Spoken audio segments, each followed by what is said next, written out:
مولوی کا اسلام آباد میں ہمارے ایک دوست ہیں، ان کی مسجد کے پاس جمعے کے دن گدا مر گیا، انہوں نے CDA والوں کو فون کیا کہ کوئی گاڑی بھیجو، بو آ رہی ہے، لوگ نماز کے لیے آئیں گے، تکلیف ہوگی۔ وہاں کوئی مسخرہ بیٹھا تھا، کہنے لگا آپ کون بول رہے ہیں؟ انہوں نے کہا میں مسجد کے امام اور خطیب بول رہا ہوں۔ تو کہنے لگا یہ غسل کفن دفن تو آپ لوگوں کا کام ہے۔ انہوں نے کہا کام تو ہمارے ہی ہے، لیکن رشتہ داروں کو بھی اطلاع کرنی ہوتی ہے۔ وارثوں کی اجازت کے بغیر ہم نہیں تدخیر کرتے۔ ہاں میں نے یہ اطلاع اس لیے کی، فون اس لیے کی ہے تاکہ وارثوں کو اطلاع ہو جائے کہ رشتہ دار یہاں مرا پڑا ہے۔ آخری خدمت بھی تیرے عزیز و اقارب مٹی ڈال کر چھڑکاؤ کر کے فارغ ہو گئے، اب بھی یہ ملا تیری قبر کے سرانے کھڑے ہو کر قرآن پڑھتا ہے، اب بھی تیرا موسم نہیں۔ اور میرے دوستو ان مدارس میں یہ مغناطیس ہے، رحمتوں کو کھینچنے کے لیے، ڈھال ہے عذابوں کو دور کرنے کے لیے۔ میں اپنے مدرسے میں رات کو ایک دفعہ 1 بجے پہنچا، سردی کا موسم، کسی پروگرام سے میں واپس آیا، اوپر گیلری میں نے چکر لگایا، ٹھنڈی ہوا چل رہی، رات 1 بجے کا وقت، سردی کا موسم، سارا مدرسہ سویا ہوا۔ میں گیلری میں گیا، ایک بچہ 8-9 سال کی عمر کا، مانسیرے کے علاقے کا، ستون کے پیچھے دوزانوں بیٹھا ہوا، ہاتھ اٹھا کر دعا مانگ رہا ہے۔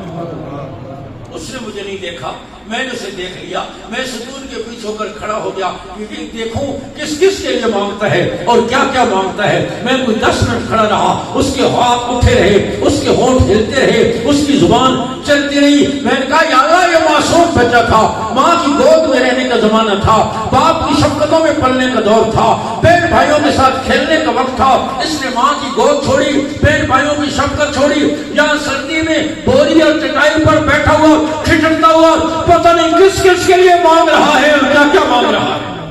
اور تو اسے دیکھ کر کتنا خوش ہوتا ہوگا۔ ہم اپنے بنگلوں میں، ہم اپنی کوٹھوں میں، ہم اپنے محلات میں، ہم اپنے گدیلوں پر آرام کر رہے ہوتے ہیں اور پتہ نہیں کتنا بوریا نشین مہمان رسول ہاتھ اٹھا کر آپ کے لیے دعا کر رہے ہیں۔ میرے دوستو یہ مدارس رحمتوں کا مرکز ہے، رحمتوں کا خزانہ ہے، دین کی حفاظت کا ذریعہ ہے، نسلوں کے سنورنے کا ذریعہ ہے، فتنوں کے دور ہونے کا ذریعہ ہے۔ اسلام آباد کے ایک مدرسے میں سوئٹزرلینڈ کی خاتون سفیر آ گئی اپنے عملے کے ساتھ، کرسچین تھی، مسلمان نہ تھی، حفظ کی درسگاہ میں اس کو لے جایا گیا، کھڑی 10 منٹ سنتی رہی، پھر کہنے کہ بچے کیا پڑھ رہے ہیں؟ بتایا گیا ہماری مقدس کتاب قرآن پڑھ رہے ہیں۔ آپ نے کیا محسوس کیا ہے؟ کہا میں عربی نہیں سمجھتی اور مجھے یہ بھی نہیں معلوم کہ کیا پڑھ رہے ہیں، لیکن میری زندگی کے 50 سال گزر گئے ایسے عشرت میں مجھے وہ سکون نصیب نہیں ہوا جو 10 منٹ میں نصیب ہوا۔ میں محسوس کرتی ہوں میرے دل پر کوئی چیز اتر رہی ہے اور میرے ساتھی بھی محسوس کریں ان کے دل پر کوئی چیز اتر رہی ہے جس سے ہمیں اطمینان، راحت اور سکون نصیب ہوتا ہے۔ اور میرے دوستوں وہ کیا چیز اترتی ہے؟ تیرے میرے نبی نے فرمایا جہاں قرآن پڑھا جاتا ہے رحمت کی چادر انہیں ڈھانپ لیتی ہے۔